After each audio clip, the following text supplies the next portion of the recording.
भक्तजनों, माताओं, बहनों, सादर जय श्री कृष्ण। हमारे YouTube चैनल में आप सभी का बहुत बहुत स्वागत है। मैं हूं आपके साथ आचार्य धर्मेंद्र शास्त्री। आज हम आपको पौष पूर्णिमा की दिव्य और ज्ञानमयी कथा सुनाने जा रहे हैं। इस कथा को अंत तक जरूर सुनिएगा और अधिक से अधिक लोगों को शेयर भी करिएगा।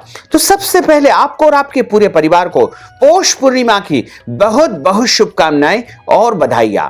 आप भगवान सत्यनारायण की कृपा से निरंतर उन्नति करें, आगे बढ़े, स्वस्थ रहें, व्यस्त रहें और मस्त रहें। पौष पूर्णिमा, जो कि पौष माह के शुक्ल पक्ष की पूर्णिमा को कहा जाता है और यह पूर्णिमा पुष्य नक्षत्र से युक्त मानी जाती है। इस बार पौष पूर्णिमा का महापर्व 28 जनवरी 2021 को है और इस दिन सभी को भगवान सत्यदेव का पूजन अर्चन करना चाहिए। प्रातः जल्दी उठकर के स्नान करना चाहिए तथा ब्राह्मण को अन्नदान, वस्त्रदान, गोदान और दक्षिणा दान भी करना चाहिए। अपने अपने सामर्थ्य के अनुसार इस दिन पूजन पाठ और दान पुण्य अवश्य करना चाहिए। पूर्णिमा के दिन जो भी हम पुण्य कार्य करते हैं उसका पूरा पूरा पुण्य फल हमको प्राप्त होता है। पौष पूर्णिमा की कथा हम आपको सुनाने जा रहे हैं। कथा प्रारंभ करने के पहले गुरुदेव की स्तुति करेंगे, उसके बाद भगवान का आह्वान करेंगे। इसलिए ताकि गुरुदेव की कृपा और सानिध्य हमारे साथ बना रहे और भगवान का आशीर्वाद सदैव हमारे ऊपर बना रहे। गुरुर् ब्रह्मा गुरुर्विष्णु गुरुर्देवो महेश्वरा गुरुः साक्षात् परब्रह्म तस्मै श्री गुरुवे नमः। सच्चिदानंद रूपाय विश्वोत्पत्त्यादि हेतवे तापत्रय विनाशाय श्री कृष्णाय वयं नमः। जय जय श्री राधा रमण, जय जय नवल किशोर, जय गोपी चित चोर प्रभु, जय जय माखन चोर। मात मेरी श्री राधिका, पिता मेरे घनश्याम, इन दोनों के चरणन में मेरा बारंबार प्रणाम, मेरा बारंबार प्रणाम, मेरा बारंबार प्रणाम। मोहिनी मूरत श्याम की वो मन रही समाय, जो मेहंदी के पात में लाली रही समाय। धन यौवन एक दिन उड़ जाएंगे जैसे उड़े कपूर, मन मूरख तू राम भज क्यों चाटे जग धूर। बोलिए श्री वृंदावन बिहारी लाल की जय, गोपाल कृष्ण भगवान की जय, श्री द्वारकाधीश भगवान की जय, सत्यनारायण भगवान की जय। भक्तजनों, माताओं, बहनों, धर्म ग्रंथों और पुराणों में जो पौष पूर्णिमा की कथा बताई गई है वह इस प्रकार है। एक समय की बात है, माता यशोदा ने भगवान कृष्ण से प्रश्न किया कि हे कन्हैया, हे लाल, मुझे आज आप पौष पूर्णिमा की कथा सुनाइए और इस पूर्णिमा का व्रत किस प्रकार किया जाता है यह भी मुझे आप कृपा करके बताइए। भगवान कृष्ण अपनी माता से कहते हैं कि इस भूमंडल पर एक अत्यंत प्रसिद्ध राजा चंद्रहास से पालित अनेक प्रकार के रत्नों से परिपूर्ण कार्तिका नाम की एक नगरी थी। उस नगरी में धनेश्वर नाम का एक ब्राह्मण निवास करता था और उसकी पत्नी अति सुशीला रूपवती थी। दोनों ही उस नगरी में बड़े प्रेम के साथ में निवास करते थे। घर में धन धान्य की कोई कमी नहीं थी। उनको एक बड़ा दुख था कि उनके यहाँ कोई संतान नहीं थी। इस दुख से हमेशा दुखी रहते थे। एक समय एक बड़ा तपस्वी योगी उस नगरी में आया। वह योगी उस ब्राह्मण के घर को छोड़ करके अन्य सभी घरों से भिक्षा ला करके भोजन किया करता था। रूपवती से वह भिक्षा नहीं लिया करता था। उस योगी ने एक दिन रूपवती से भिक्षा न लेकर के किसी अन्य से भिक्षा लेकर के गंगा किनारे जाकर के भिक्षान्न को प्रेम पूर्वक ग्रहण कर रहा था। धनेश्वर ने योगी का यह सब कार्य किसी प्रकार से देख लिया। अपनी भिक्षा के अनादर से दुखी होकर के धनेश्वर योगी से बोला, हे महात्मन, आप सब घरों से भिक्षा लेते हैं परंतु मेरे घर से भिक्षा क्यों नहीं प्राप्त करते हैं, इसका क्या कारण है? योगी ने कहा कि निसंतान के घर से भिक्षा कभी भी जो है नहीं ली जाती है और यह भीख पतितों के अन्न के तुल्य होती है। जो पतितों का अन्न खाता है वह भी पतित हो जाता है।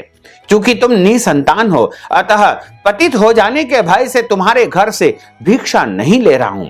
धनेश्वर की यह बात को सुनकर के अपने मन में बहुत दुखी हुआ और हाथ जोड़ करके योगी के पैरों में गिर पड़ा।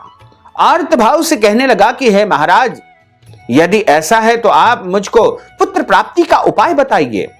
आप सर्वज्ञ हैं, मुझ पर अवश्य ही आपकी कृपा होगी। घर मेरा जो है इतना भी अपवित्र नहीं है और मैं ब्राह्मण हूं, और आप कृपा करके मुझे पुत्र प्राप्ति का कोई न कोई उपाय तो बता दीजिए। लेकिन मैं यदि पुत्र प्राप्ति का उपाय आप बताएंगे तो निश्चय ही मेरे घर पे पुत्र की प्राप्ति हो जाएगी, और आप मेरे इस दुख को हरण करिए। मेरे घर में किसी प्रकार की कोई कमी नहीं है, सिवा पुत्र के मेरे घर में कोई और दुख नहीं है। आप सामर्थ्यवान हैं। यह सुनकर के योगी कहने लगे कि हे ब्राह्मण, तुम चंडी की आराधना करो, देवी का पूजन करो। और घर आकर के उसने अपनी स्त्री से सब वृत्तांत कहा और स्वयं तपस्या करने के निमित्त वन में चला गया। वन में जाकर के उसने चंडी देवी का जो है उपास किया, आराधना की, पूजा की, व्रत किया। 16 दिन तक लगातार उसने तपस्या की और चंडी देवी ने 16वें दिन उसको स्वप्न में आकर के दर्शन दिया और कहा कि हे धनेश्वर, तेरे घर पे पुत्र प्राप्ति होगी, परंतु वह पुत्र 16 वर्ष की आयु में ही मृत्यु को प्राप्त हो जाएगा। यदि तुम दोनों स्त्री और पुरुष दोनों पति पत्नी मिलकर के 32 पूर्णमासी का व्रत करोगे तो निश्चय ही तुम्हारे पुत्र की दीर्घायु होगी। जितनी तुम्हारी सामर्थ्य हो आटे के दिए बना करके भगवान शंकर जी का पूजन करना, परंतु पूर्णमासी को 32 हो जाना चाहिए। प्रातः काल जो है तुम अपने घर के सामने एक आम का वृक्ष दिखाई देगा, उस पर तुम चढ़कर एक फल तोड़ करके शीघ्र ही अपने घर चले जाना और अपनी स्त्री से सारा वृत्तांत कहना। ऋतु स्नान के पश्चात वह स्वच्छ होकर के भगवान शंकर जी का ध्यान करके उस फल को खा लेगी। तब भगवान शंकर जी की कृपा से उसके पेट में बच्चा आ जाएगा, यानी गर्भ आ जाएगा। जब वह ब्राह्मण प्रातःकाल उठा तो उसने आम का पेड़ देखा, उस पे सुंदर फल लगा हुआ था। उस फल को तोड़ करके वह वहां पर जो है गया और अपनी पत्नी को उस फल को खिला दिया और उसकी पत्नी गर्भवती हो गई। मां दुर्गा चंडी की असीम कृपा से उसे एक अत्यंत सुंदर पुत्र उत्पन्न हुआ, जिसका नाम उन्होंने देवीदास रखा। माता पिता के हर्ष और शोक के साथ में वह बालक शुक्ल पक्ष के चंद्रमा की भांति अपने पिता के घर में बड़ा होने लगा। भवानी की कृपा से वह बालक बहुत सुंदर, सुशील और विद्या पढ़ने में बहुत निपुण हो गया। मां दुर्गा की आज्ञा के अनुसार उसकी माता ने 32 पूर्णिमासी का व्रत रखना आरंभ कर दिया, जिससे उसका पुत्र बड़ी आयु वाला हो जाए। 16वां वर्ष लगते ही देवीदास के माता पिता को बड़ी चिंता हुई और उसने विचार किया कि कहीं उनके पुत्र की मृत्यु न हो जाए। इसलिए उन्होंने अपने मन में विचार किया कि यदि यह दुर्घटना उनके सामने हो गई तो कैसे सहन कर पाएंगे। अस्तु उन्होंने देवीदास के मामा को बुलाया और कहा कि हमारी इच्छा है कि देवीदास 1 वर्ष काशी में जाकर के विद्या अध्ययन करे और उसको अकेला भी नहीं छोड़ना चाहिए, इसलिए साथ में तुम चले जाओ और 1 वर्ष पश्चात इसको वापस लौटा लेना। सब प्रबंध करके उसके माता पिता ने काशी जाने के लिए देवीदास को एक घोड़े पर बैठाकर उसके मामा के साथ में भेज दिया, किंतु यह बात उसके मामा या किसी और से नहीं कही। धनेश्वर ने सपत्नीक अपने पुत्र की मंगल कामना के लिए, दीर्घायु के लिए भगवती दुर्गा की आराधना की और पूर्णमासियों का व्रत करना आरंभ कर दिया। इस प्रकार बराबर 32 पूर्णमासी का व्रत पूरा किया। कुछ समय पश्चात एक दिन वह दोनों मामा और भांजा मार्ग में रात्रि बिताने के लिए एक ग्राम में ठहरे हुए थे। उस दिन उस गांव में एक ब्राह्मण की अत्यंत सुंदरी, सुशील, विदुषी और गुणवती कन्या का विवाह होने वाला था। जिस धर्मशाला के अंदर वर और उसकी बारात ठहरी हुई थी, उसी धर्मशाला में देवीदास और उसके मामा भी ठहरे हुए थे। संयोगवश कन्या को तेल आदि चढ़ा करके मंडप आदि का कृत्य किया गया तो लग्न के समय वर को धनुर्वात हो गया। अस्तु, वर के पिता ने अपने कुटुंबियों से परामर्श करके निश्चय किया कि यह देवीदास मेरे पुत्र जैसा सुंदर दिखाई दे रहा है, इसको जो है वर के रूप में प्रस्तुत कर दूं और विवाह के अन्य कार्य मेरे लड़के के साथ हो जाए। ऐसा विचार करके देवीदास के मामा से जाकर बोला कि तुम थोड़ी देर के लिए अपने भांजे को हमें दे दो, और जिससे कि विवाह के लग्न के सब कार्य सुचारू रूप से संपन्न हो सके। तब उसका मामा कहने लगा कि जो कुछ भी मधुपर्क तथा कन्यादान के समय वर को मिले वह हमें प्रदान किया जाए, तो मेरा भांजा इस बारात का दूल्हा बन जाएगा। यह बात वर के पिता ने स्वीकार कर ली और उसके बाद अपना भांजा वर बनने के लिए उस मामा ने भेज दिया और उसके साथ सब विवाह कार्य रात्रि में विधि पूर्वक संपन्न हो गया। पत्नी के साथ वह भोजन न कर सका और अपने मन में विचार करने लगा कि न जाने यह स्त्री कैसी होगी। वह एकांत में इसी सोच में गरम निश्वास छोड़ने लगा और उसकी आंखों में आंसू आ गए। तब उसकी पत्नी ने वधू ने पूछा कि क्या बात है, आप इतने उदासीन व दुखी क्यों हो रहे हो। तब उसने सब बातें जो वर के पिता व उसके मामा के बीच में हुई थी वह उसको बता दी। तब कन्या कहने लगी कि यह ब्रह्म विवाह के विपरीत कैसे हो सकता है। देव ब्राह्मण और अग्नि के सामने मैंने आपको ही अपना पति मान लिया है, इसलिए आप ही मेरे पति हो। मैं आपकी ही पत्नी रहूंगी, किसी अन्य की कदापि नहीं बन सकती है। तब देवीदास ने कहा कि ऐसा मत करिए, क्योंकि मेरी आयु बहुत थोड़ी है। मेरे पश्चात आपकी क्या गति होगी, और जब मेरी मृत्यु हो जाएगी तो आपका सहारा कौन बनेगा। इन बातों को अच्छी प्रकार से विचार कर लो। परंतु वह दृढ़ विचार वाली थी, बोली कि आपकी जो गति होगी वही मेरी भी गति हो जाएगी। है स्वामी, आप उठिए और भोजन करिए, आप निश्चय ही भूखे होंगे। इसके बाद देवीदास और उसकी पत्नी दोनों ने भोजन किया तथा शेष रात्रि पूरी रात्रि वह सोते रहे। प्रातः काल होते ही देवीदास ने अपनी पत्नी को 3 नगों से जड़ी हुई एक अंगूठी दे दी और एक रुमाल दिया और बोला कि हे प्रिय, इसे ले लो और संकेत समझ करके स्थिर चित्त हो जाओ। मेरा मरण और जीवन जानने के लिए पुष्प वाटिका बना लो, उसमें सुगंधि वाले एक नव मल्लिका लगा लो, उसको प्रतिदिन जल से सींचा करो और आनंद के साथ में खेला कूदा करो और उत्सव मनाना।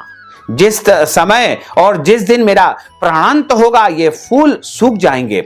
जब ये फिर से हरे भरे हो जाएं तो जान लेना कि मैं जीवित हूं। यह बात निश्चय करके समझ लेना, इसमें कोई भी संशय नहीं है। यह समझा करके वह चला गया। प्रातः काल होते ही वहां पर गाजे बाजे बजने लगे। जिस समय विवाह के कार्य समाप्त करने के लिए वर तथा सब बाराती मंडप में आए तो कन्या ने वर को भली प्रकार से देख करके अपने पिता से कहा कि यह मेरा पति नहीं है। मेरा पति वही है जिसके साथ रात्रि में मेरा पाणी ग्रहण संस्कार संपन्न हुआ है, इसके साथ मेरा विवाह नहीं हुआ है। यदि यह वही है तो बताएं कि मैंने इसको क्या क्या दिए हैं। मधुपर्क और कन्यादान के समय जो मैंने आभूषण दिए थे उन्हें दिखाएं तथा रात्रि में जो मैंने गुप्त बातें कही थी वह सब भी बताएं, तो मैं मान लूंगी कि इसे के साथ में मेरा विवाह संपन्न हुआ है। कन्या के पिता के अनुसार उस वर को बुलाया गया। कन्या की यह सब बातें सुनकर के वह कहने लगा मैं कुछ भी नहीं जानता हूं। इसके पश्चात लज्जित होकर के वह अपना मुंह बना करके वहां से चला गया। सारी बारात भी अपमानित होकर के वहां से लौट गई। भगवान कृष्ण बोले कि हे माता, इस प्रकार देवीदास काशी नगरी में विद्या अध्ययन के लिए चला गया।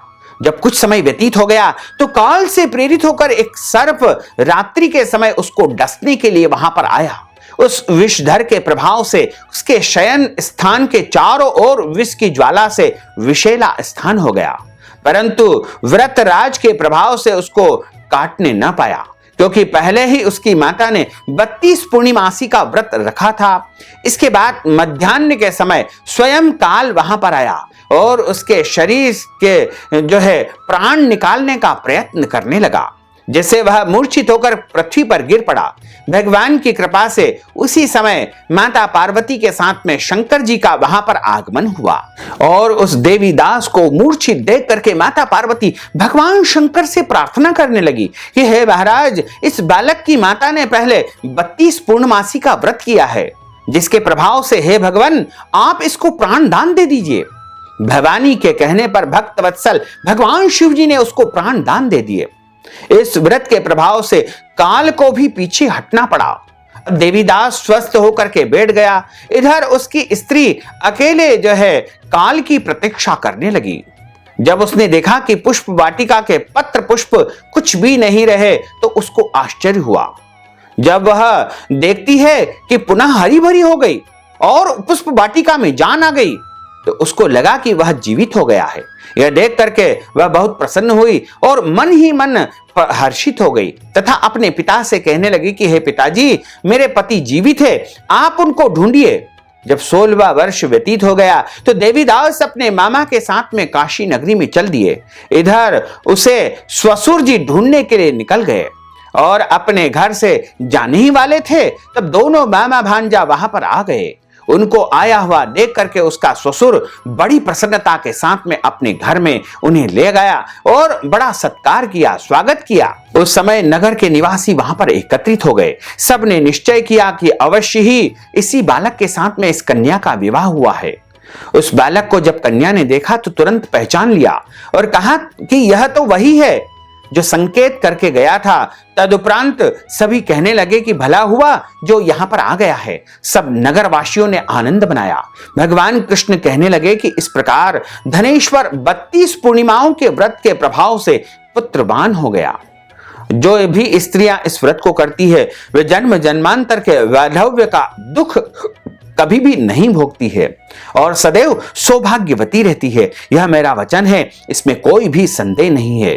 यह व्रत पुत्र पौत्र धन धान्य को प्रदान करने वाला है तथा मनुष्य के जीवन की समस्त मनोकामनाओं को पूर्ण करने वाला है।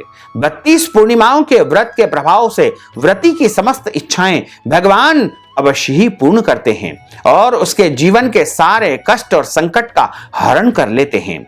यदि मनुष्य पुत्र की इच्छा रखता है तो उसे पुत्र प्राप्त हो जाता है, विवाह की इच्छा रखता है तो उसका विवाह हो जाता है, धन की इच्छा रखने वाले को धन प्राप्त हो जाता है, यानी जीवन की समस्त मनोकामनाएं पूर्ण हो जाती है।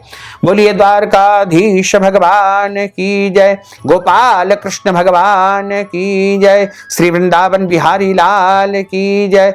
अच्युतम केशवम राम नारायणम कृष्ण दामोदरम वासुदेवम हरे, श्रीधरम माधवम गोपिका वल्लभम, श्री जानकी नायकम श्री रामचंद्रम भजे, जानकी मनोहरम सर्वलोक नायकम, श्री शंकरादि सेवितम पुण्य नाम कीर्तनम, श्री राम राम राम राम राम नाम तायकम, रामा कृष्ण वासुदेवा भक्ति मुक्तिदायकम, रामा कृष्ण वासुदेवा भक्ति मुक्तिदायकम, रामा कृष्ण वासुदेवा भक्ति मुक्तिदायकम, रामा कृष्ण वासुदेवा भक्ति मुक्तिदायकम। बोलिए श्री वृंदावन बिहारी लाल की जय, गिरिराज धरण की जय, श्री राधे रानी सरकार की जय, श्री मने महारानी की जय, श्री वल्लभाधीश की जय, श्री गुसाई जी महाराज की जय। धर्म की जय हो, अधर्म का नाश हो, प्राणियों में सद्भावना हो, विश्व का कल्याण हो, सनातन धर्म की जय हो, गौ माता की जय हो,